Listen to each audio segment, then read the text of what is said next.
Arkadaşlar merhaba. Yine gölümüzün olduğu yere geldim. Daha önce de gelmiştim. Fakat yalnız gelmiştim. Bu sefer arabayla geldim. Çünkü çıkarken biraz zor oluyor. Herhangi bir tehlike anında da arabaya saklanma veya arabayı binme durumum olduğu için bugün arabayla geldim aşağıki araziye, gölü olan araziye. Bugün arkadaşlar Şevketi Bostanotu toplayacağım sizlere. Onu göstereceğim. İyi seyirler diliyorum. Yine keyifli bir yabani hayatın içinde yolculuğa çıkıyorum. Sizlerle birlikte yalnız değilim. Yalnız değilim ama bakın en azından arabamda aşağıda onunla geldim. O da şu anda bana güven veriyor. Biraz akşama doğru saat 6'ya yakın şu anda. Arkadaşlar bakın burada domuzlar büyük bir ihtimal şu anemonun köklerini yiyor arkadaşlar. Anemonun köklerini yiyorlardır. Burayı eşelemişler. Şimdi burada çok güzel anemonlar var. Geçen videomda buraya çıkıp gösterememiştim size. Kırmızıları da var. Böyle iki renkli olanları da var. Şimdi onları önce göstereyim. Ondan sonra Şevketi Bostan otunu toplamaya geçelim. Bakın şu beyazla kırmızıya dikkat edin arkadaşlar. Ne kadar güzel görünüyorlar. Çocukluğumda hep bunları toplardım. Tarladan dönerken. Ondan sonra elimde onlar eve varıncaya kadar da böyle şu taç yaprakları dökülürdü. Bakın şöyle yandan göstereyim. Çok güzeller. Buradaki de pembe. Başka da koyu pembe. Beyaz var. Hemen görelim. Bakın. Beyaz anemon.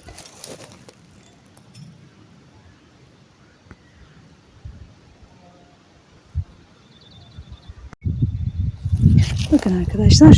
Buradaki de kırmızı. Çok güzel bir kırmızı.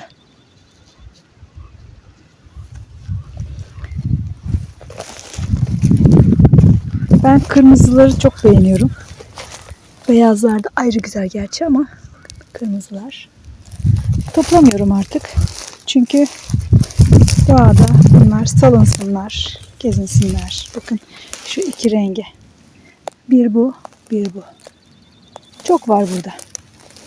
Bakın şöyle yerler hep bu anemonlarla dolu. Hele şu yeni çıkmış. Bakın. Şunun pembeliğine dikkat edin artık. Mor renginde. İşte burası böyle bir cennetten keşi arkadaşlar. Çok güzeller.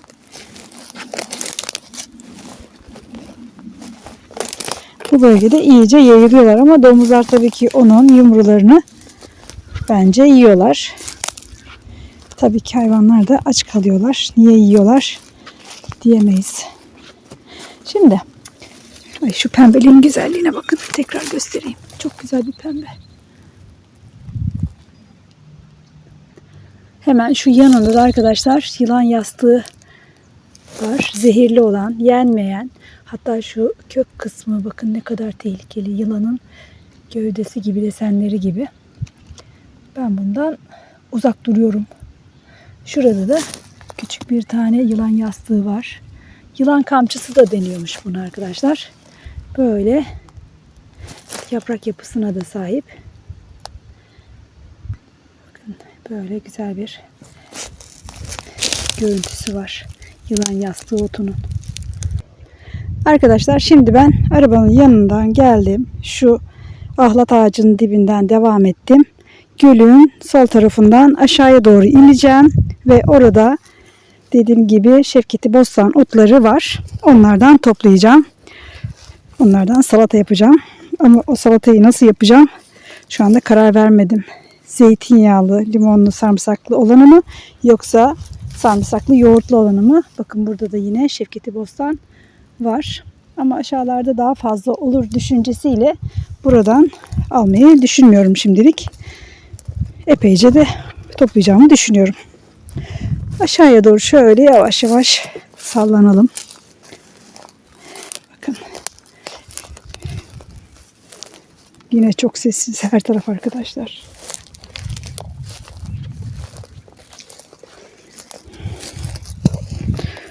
Turp otları da arkadaşlar filiz vermeye başlamış. Bu yıl hiç turp otu toplayamadım. Şimdi bu turp otunun şu filizlerini toplayıp şöyle, hatta kırılabiliyor.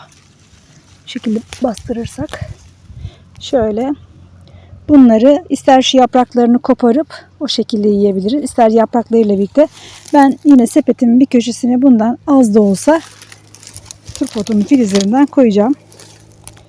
Böyle aşağıya doğru sallanırken, hatta şuradan geçeyim. Çok da güzel otlar var burada. Burası kuzu kulağı yönünden çok zengin. Yine bakın iğnelik otumuzu görüyoruz arkadaşlar burada. Şöyle beyaz çiçekli, kokulu zühre tarağı diğer adıyla. Çok güzel. Şunlar koca karı iğnesi diye de geçiyor bu bitkimiz. Bakın yaşlı olan büyüklerimizin gözleri iyi görmediği için böyle kocaman iğnelerle artık yama yaparlardı. Yorganlarını ilerlerdi veya herhangi bir sökük varsa onları dikerlerdi. Bunları iğne olarak kullanmışlar gibi düşünün. Onların iğnelerini benzetildiği için böyle koca karı iğnesi de deniyor bu otumuza. Ama zühre tarağı, iğnelik otu, bu isim daha çok kullanılıyor. İnce otlarımızdan bir tanesi. Yenen, hatta böreklere çok güzel yakışan gelincikle ikisi çok uyumlu olan iki otumuzdan bir tanesi. Bakın burada yine şöyle, bakın şöyle bunları biraz kokulu hale getirebiliriz. Çok güzel bir kokusu var. Rahatsız edici değil ama estetik. Aman aman aman. Yanımızda arılar da var. Bombos arıları. Onlar da polen topluyorlar. Şimdi devam edelim. Sakin sakin. Hızlı hareket etmeden. Ben arkadaşlar çok telaşlı bir yapıya sahibim. Her şeyi hızlı yapayım, tez yapayım. Yürüme mesafesi olan yerlerde koşmayı tercih ederim. Zamanı daraltmak için. Şimdi relax bir konumdayım. Sakinim. Yetiştirecek hiçbir işim yok. Planlı programlı hareket ettiğim için işlerimin çoğunu da yapıyorum zaten. Onun için sakin sakin hareket etmek istiyorum. Bana bu video, şu andaki bu ortam terapi gibi geliyor. Sizin de öyle bir özelliğiniz varsa, çok yorgunsanız, stresliyseniz bana uyum sağlayın. Sakinleşin. Aceleye gerek yok. Bunu kendime defalarca söylemiş olsam da ben yine acele ediyorum. Bu arkadaşlar kuşkonmaz, yabani kuşkonmaz. Bundan da alalım, çok güzel çünkü. Parçalandı, hatta 2 tane oldu. Hatta şu da var. Bu da üzerinde böcekler varmış, kaçtılar. Şuna bakın, kırılabilir mi? Hayır. Kartlamış. Zaten bu yılki sürgün kartlamaya başlamış. Sonra böyle çalı formuna geçecek. Asparagus ailesinden bir otumuz, yabani kuşkonmaz. Şurada da varmış. Şundan da alalım. Bunlar çok lezzetli, tatlı olan sarmaşık türlerinden bir tanesi. Oh, harika bir koku var. Harika bir ortam.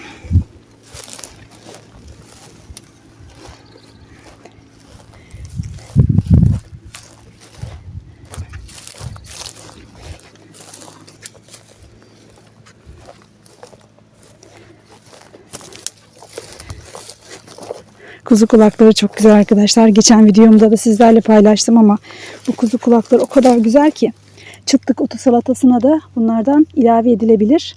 Hatta bugün bile tekrar çıtlık otundan bir salata daha yapalım diye düşündük. Evde zaten bir miktar çıtlık otum da var. Yine kuzu kulağım da var. Bunları böyle birazcık toplayayım. Çok güzel. Hani bu şekilde direkt yiyemiyorum ekşiliğinden. Ama yemeklerde, salatalarda çok beğeniyorum. Hatta şunun filizlerinden de alalım arkadaşlar. Şöyle çok tazecikler. Biz. Bakın ahlatlar artık yapraklarını iyice açtılar. Çiçeklerini göremedim bile bu yıl. O kadar çok çabuk oldu her şey. Yani mevsimlerde birazcık kaydı, şaşırdı. Bir kış geliyor, bir bahar geliyor. Bahar geldi derken birden havalar soğuyor. Şöyle gölümüze de bakalım. Kocaman bir göl.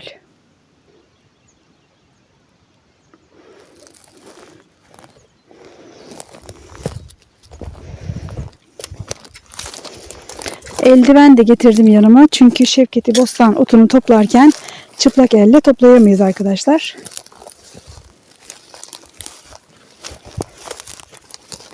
Temkinli olmakta fayda var.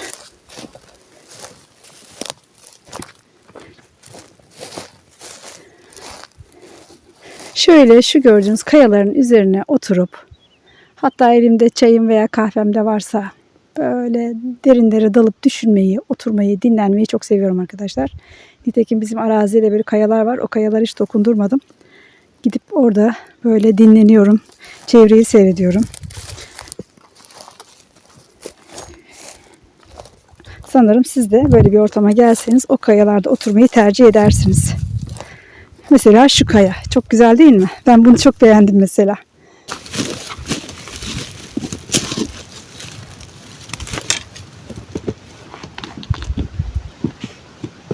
Oh. Harika. Çok güzel bir ortam. Sizin için şu ortamın oksijenini teneffüs ediyorum arkadaşlar. Hissedin. Çok sakin. Kuş sesleri dışında bir ses yok. Burası bir vadi. Ağaçlar, ormanlar iyice yeşermeye başlamış. Bugün itibariyle sıcaklar da başladı. İşler çoğaldı. Tarla bahçe işleri başladı. Bugün itibariyle sabahleyin arkadaşlar eşimle birlikte soğan sarımsakların aralarını çapaladık. Onlarla uğraştık. Tabii 2 kişi olunca daha çabuk işler bitiyor. Eşim de bana yardımcı oldu. Ondan sonra benim yaptığım işi o aldı, o bitirdi. Çok iyi oldu. Yani bir elin nesi var, iki elin sesi var derler ya, aynı öyle. Yalnız olunca işler çok iyi ilerlemiyor. O yönden mutluyum. Hatta çekim için de vakit kendime yarattım. Hobilerim benim için çok önemli. Çok rahatladığım, kendimi çok iyi hissettiğim bir hobim şu anda benim ot videoları çekmek. Sanırım sizler de bundan keyif alıyorsunuz. Yorumlarınızdan ben o şekilde anlıyorum. Arkadaşlar şimdi benim gibi sizler de otlara çok meraklısınız. Evet, biliyorum bunu. Çünkü ot merakları benim kanalımda toplandı. Özellikle kanal üzerinden otları tanımak zor. Onu biliyorum.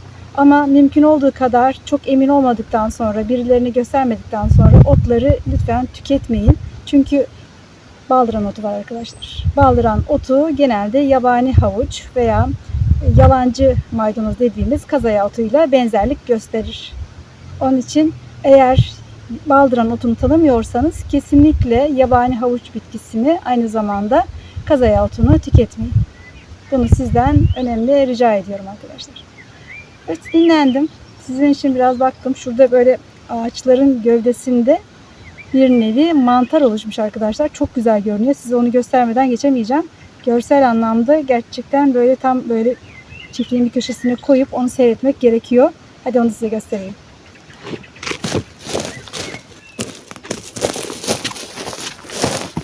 Evet, bakın arkadaşlar. Şimdi şöyle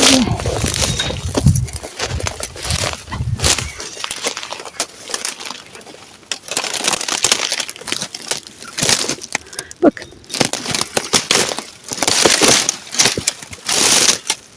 Şöyle bir mantar türü. Ne kadar güzel değil mi? Evet, ben bu mantar türünü tanıyorum. Yenen bir mantar değil bildiğim kadarıyla.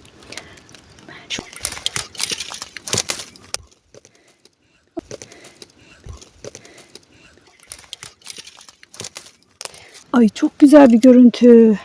Ve hatta kurumuş arkadaşlar bu. Bunu eve götürmeliyim. Çiftliğin bir köşesine koymalıyım. Ne kadar sanatsal değil mi arkadaşlar? Şu güzelliğe bakın ya. Ay arkadaşlar, şu güzelliğe bakın. Ve hepsi de böyle. Kupkuru arkadaşlar. Böyle bakın. Kırılacak gibi değil. Taze de değil. Bu artık çok güzel. Ay, bitti mi arkadaşlar? Şu güzelliğe bakın. Aman Allah'ım. Bakın aşağıya doğru böyle devam ediyor. Rengine bakar mısınız? Mavimsi, kahverengiler ve şöyle devam ediyor. Bakar mısınız? Küt küt. Şurada. Bu epeydir buradaymış arkadaşlar. Sanırım bu ağaç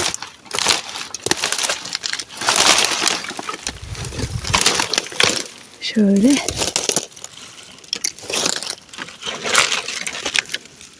Harika. Renge bakın şu ağacın. Şu dalın, kurumuş dalın üzerindeki renge bakın arkadaşlar. Bir nevi kurumuş ve küf maviye dönmüş. Şaheser işte. Bu sanat eseri. Aşağıya doğru da var. Şu arkalarında da var arkadaşlar. Ya bayıldım ben. Kurbağalar eşlik ediyor sevincime. Şöyle baktım. Onun arka tarafındaki renkler de kahverengi olmuş. Yani hardal sarısı gibi. Mesela şu da uzun süredir burada durduğu için şöyle bakın bir görüntü. Ben bunları da çok seviyorum böyle. Bir tür mantar.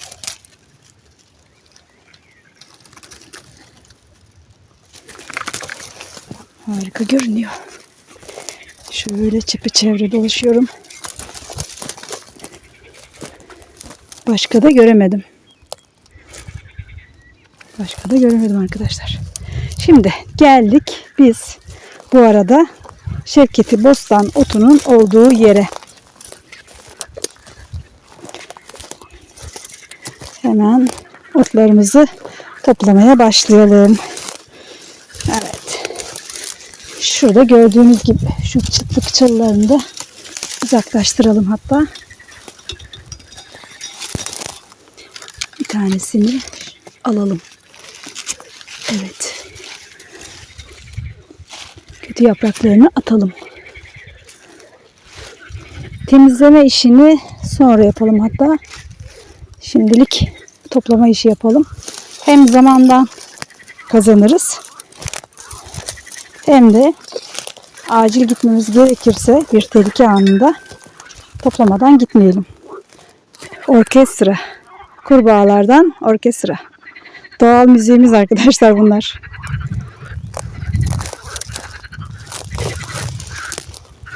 Evet şurada da görüyorum. Şevketi Bostan. Çok güzeller. Şöyle epeyce alayım.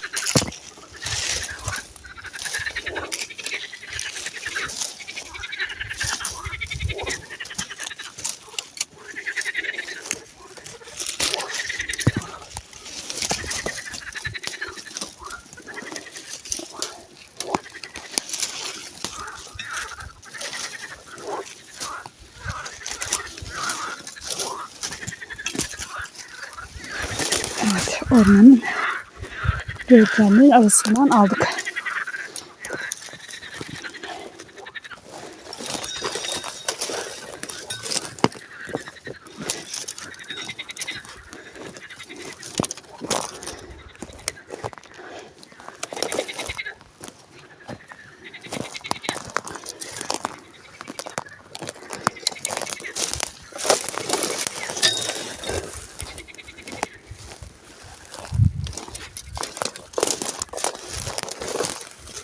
Buralarda çok vardı. Hep bunları görmüyorum. Şu da olabilir. Bunu da alalım.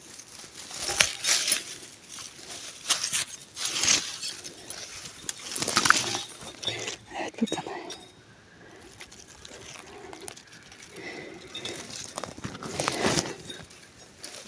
Biraz daha şuraya bakalım. Çevreyi dolaşacağım çünkü. Bakın burada da çok güzel.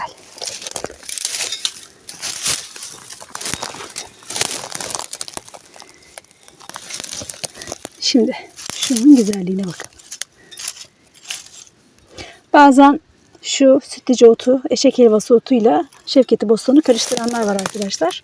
Şöyle çok yakın bir şekilde göstereyim size. Şu eşek helvası arkadaşlar. Şu da Şevketi Bostan.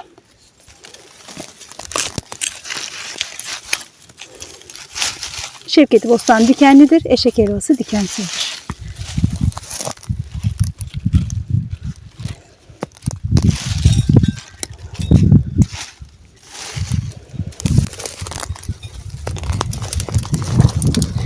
Şöyle aşağılara doğru birazcık ineyim. Sonra ormanın kıyısından Şevketi Bostanları alayım.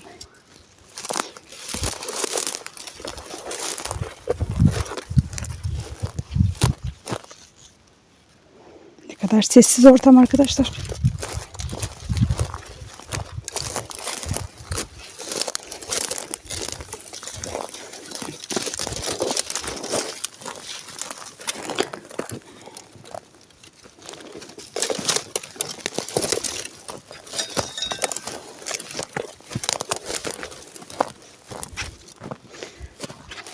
Birazcık ormandan uzaklaşayım ben yine de. Hava çünkü bugün biraz sıcakladığı için şu anda hava gerçekten çok sıcak. Çalıların olduğu, otların çok olduğu yerlere bugün çok girmeyeceğim.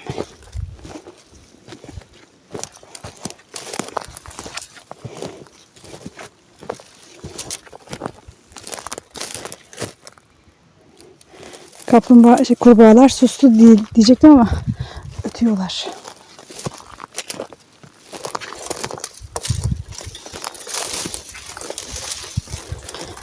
Evet, bu da çok güzel. Bu da çok güzel arkadaşlar. Bakın. Çok yıllık bir bitki. Şevketi Bostanotu. Videolarını paylaşırken kengerdiği paylaşıyorum arkadaşlar. Bakın sütler çıkmaya başladı. Bunlar kartladığı zaman sarı sarı çiçek açar. Dikenli hale gelir. Şimdi bile dikenli aslında.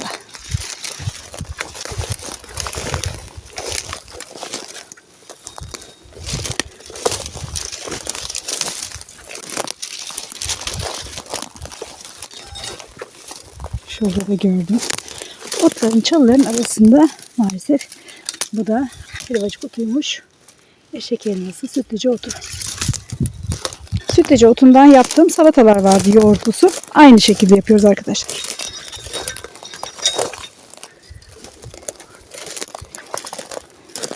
Evet. Bu da güzel.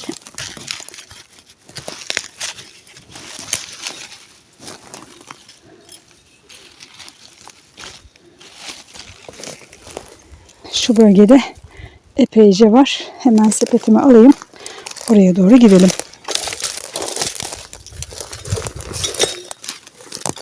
Bakın Şevketi Bostanlar hemen sepetimi doldurdu. Ama kabaca.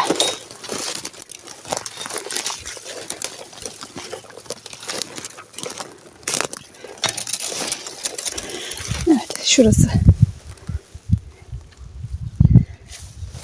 Önce şunu dikenler var.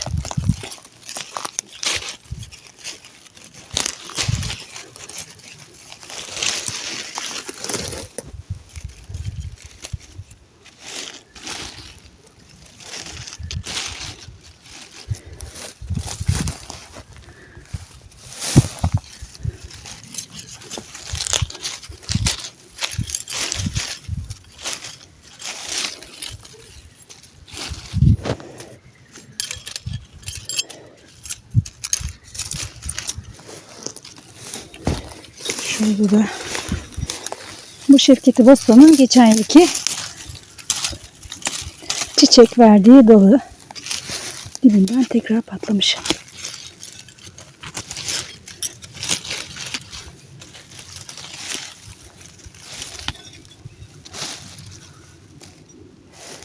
Şurada da gördük.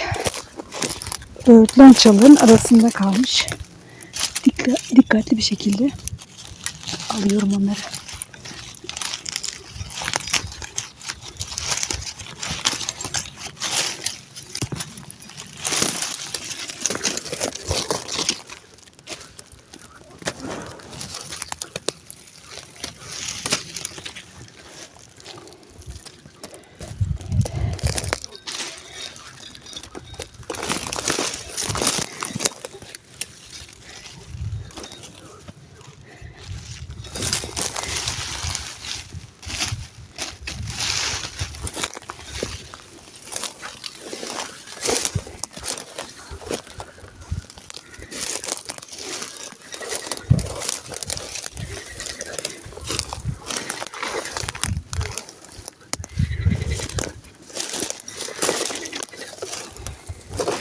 Şurada da var ama bu küçük.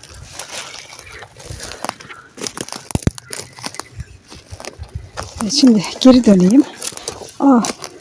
Küçük dedim ama geride de bu varmış arkadaşlar. Hatta şurada bir tane daha var. Bir tane daha var. Görmemişim bunları. Şu büyüğü alalım. Bakın.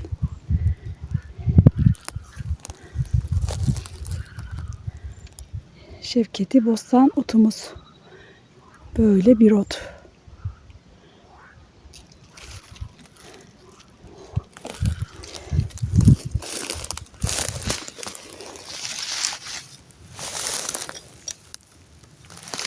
Şimdi şu gördüğümüz beyaz beyaz çiçekli olanların hepsi arkadaşlar iğnelik otu. Bakın. Bunlar iğnelik otu. Zühre tarağı otu. Venüs tarağı otu. Şu gördüğümüz pembe çiçekli de şahtere otu arkadaşlar. Şöyle şahtere otlarımız da çok estetik. Zühre tarağı otu da çok güzel. Bembeyaz her tarafta şu anda iğnelik otunu görüyoruz. İyice yayılmışlar. Yayılsınlar da.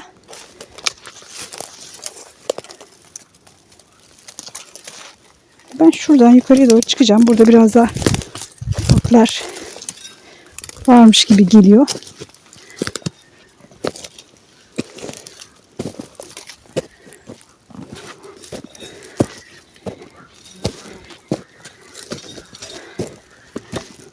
Yine burada gelincik otları da çok fazla.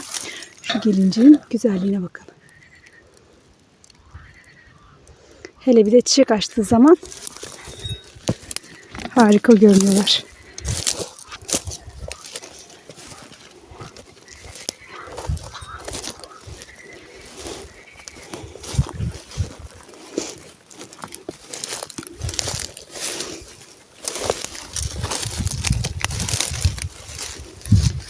Deve dikeni otu yine burada gördüğümüz diğer bir adıyla Meryem Ana dikeni. Arkadaşlar burada yine bir güzellik. Yine bir şahane çiçek. Şu rengin güzelliğine bakın. Hatta ben de aynı renk giyinmişim arkadaşlar. Kollarımın desenine dikkat ederseniz aynı şekilde giyinmişim. Kırçıllı böyle bordo renkli bir çiçek. Çok güzel. Daha bunlar büyüyecek, şıngıl şıngıl olacaklar. Yeşil, sarı, kahverengi böyle kırmızı renklerinde. Bakın.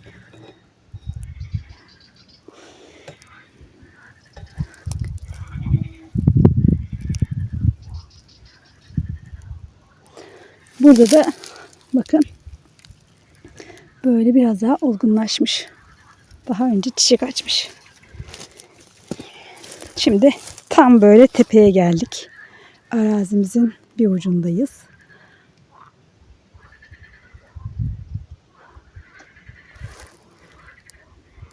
Nefis ya.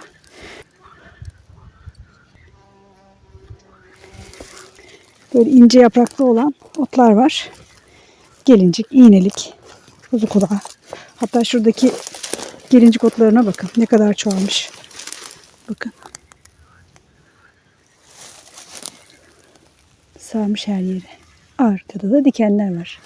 Bunlar da baldıran otu arkadaşlar. Şunlar baldıran otu. Bakın renklerine dikkat edin. Sarımsı yeşil bir tonu var. Şurada minicik gördüğümüzde iğnelik pembe çiçekli iğnelik otu.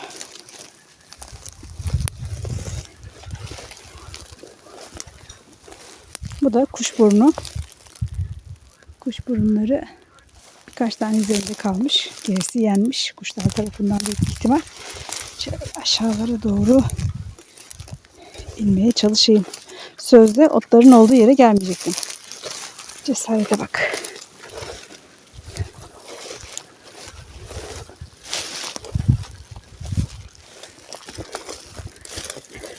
Şuradan biraz da aşağıya doğru kayayım. Aşağılarda olabilir.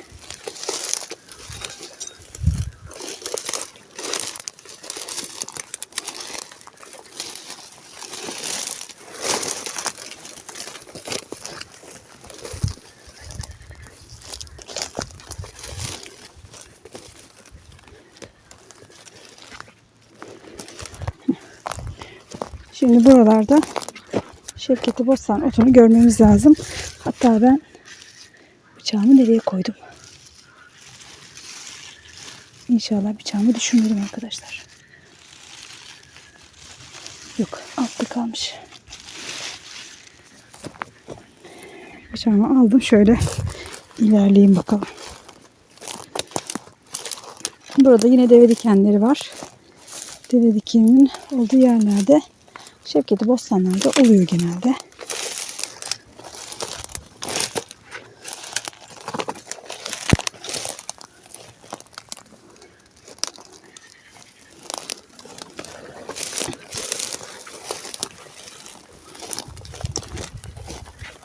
Yok, bulamadık.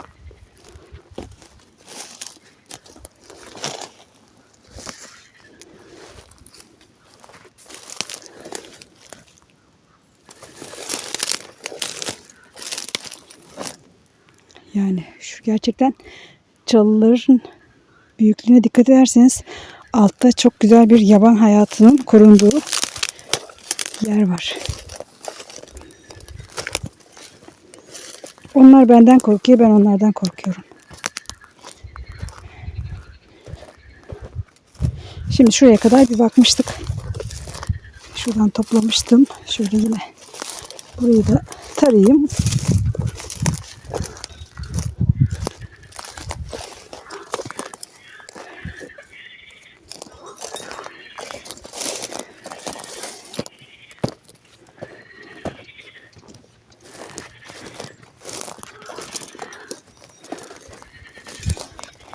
Çok ilginç. Buralarda bir gün Şevketi Bostan otu vardı.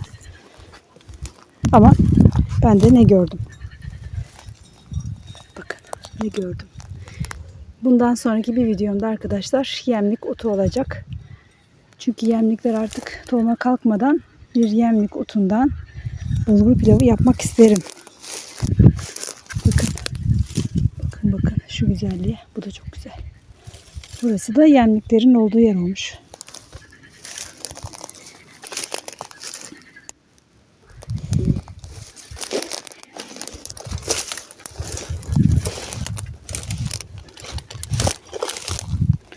Sepetimizi alalım yine. Sepet önemli.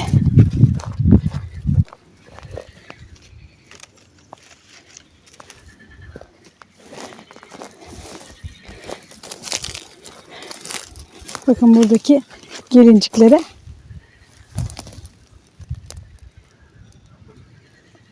Şu güzelliğe. Tazecikler. Şurada ama çiçek açmaya da hazırlananlar var. Artık bizim çiftlikte görmeye başladım. Kırmızı kırmızı böyle gelincik otları çiçek açmaya başladılar. Şurada da var. Önümüzdeki hafta eğer buraya gelirsem bunların hepsi arkadaşlar çiçek açacak.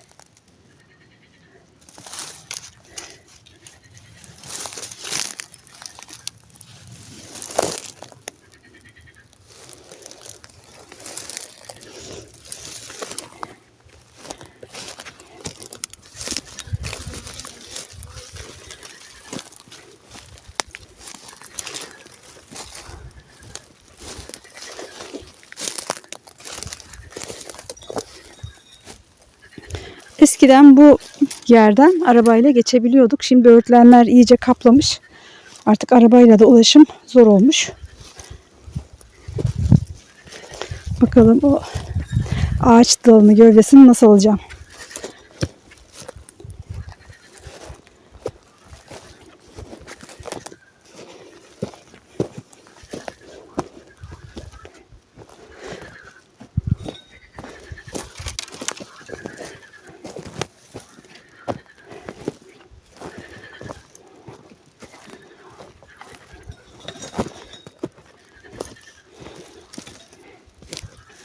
Şimdi bu bölgede de epey Şevketi Bostan vardı.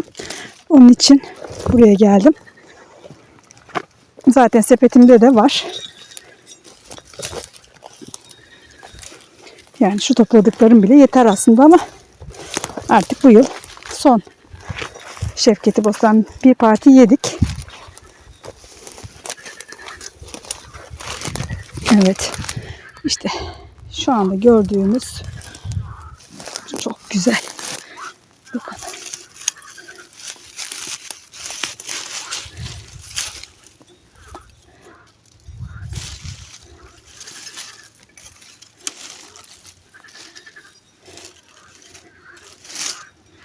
Çok güzeller.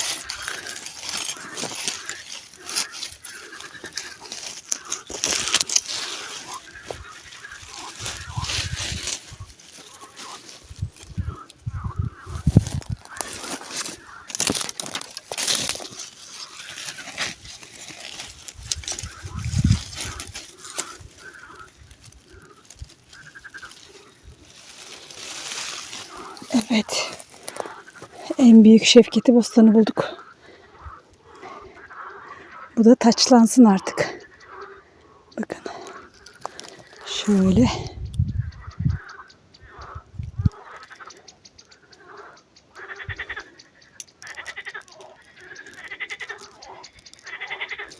Çocukluğumda kenger olarak öğrendiğim bir ot arkadaşlar. Yalnızca biz bunun dallarını, yapraklarını sıyırıp yeriz. Kökünü kullanmayız. İyi ki de kullanmayız. Çünkü Urla'da şu anda Şevketi Bostan bulmak zor. Tarım yapılmaya başladı, kültür alındı.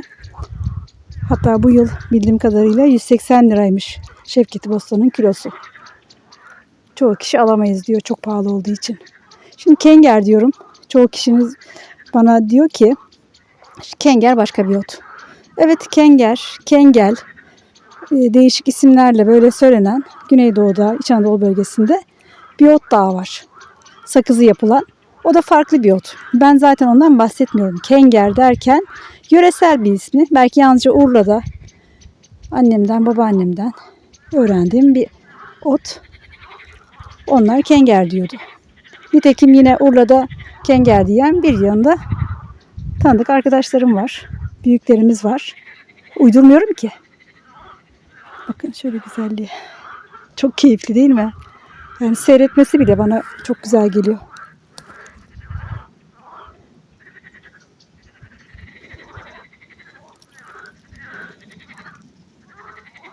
Dikenli, lezzetli, sarı çiçekli ve çok popüler olan bir ot.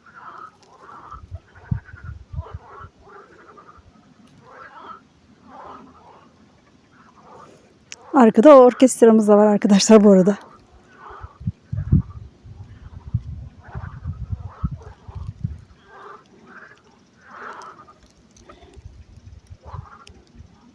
Sepetime koyuyorum artık. Şöyle.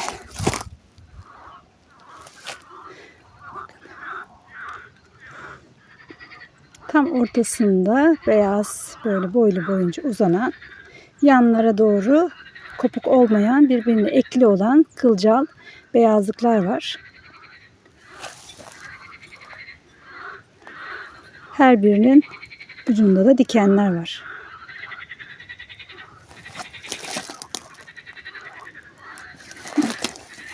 Hatta şurada bir iki parça kalmış. Yazık olmasınlar.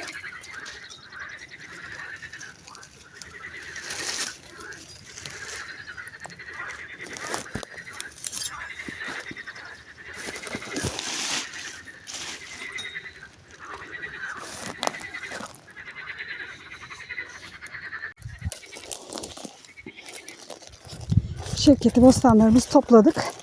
Arabanın yanına doğru da geldik. Şöyle bir iki parti daha görürsem alacağım.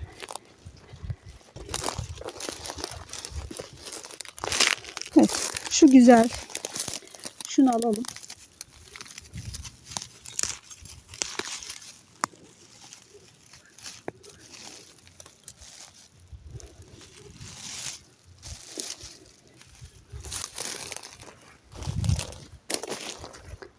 Tamamdır.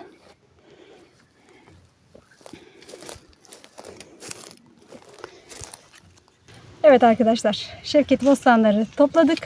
Şimdi yukarıya çıkacağım ve orada bu otları temizleyeceğim. Sonra güzel bir salatasını yapacağım. Haydi.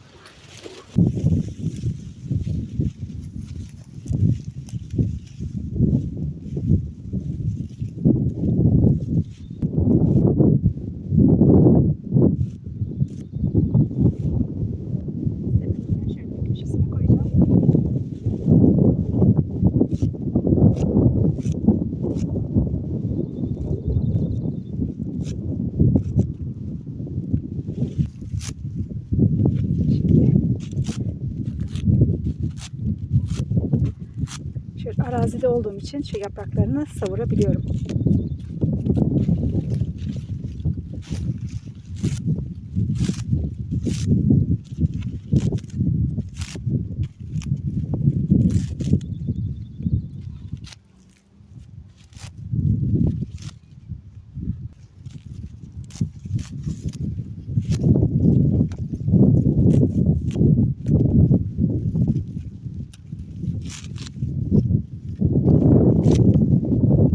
Şimdi eve doğru gidelim.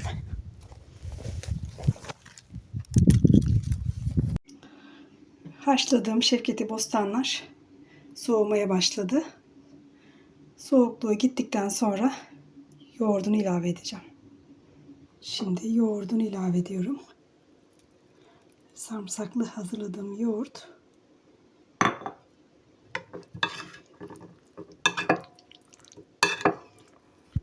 Şimdi bunu iyice karıştırdıktan sonra zeytinyağı ilave edeceğim.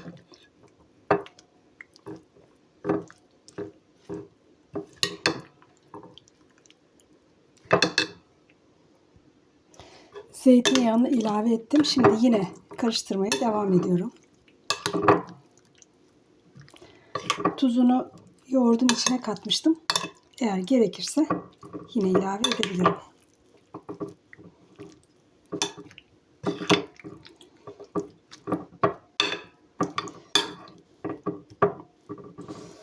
Evet arkadaşlar, şimdi gördüğünüz gibi Şevketi Bostan'ın yoğurtlu salatası böyle oldu. Şimdi üzerine biraz daha zeytinyağı gezdiriyorum. Ve yemeğe hazır hale geldi. Yapacak olanlara afiyet olsun.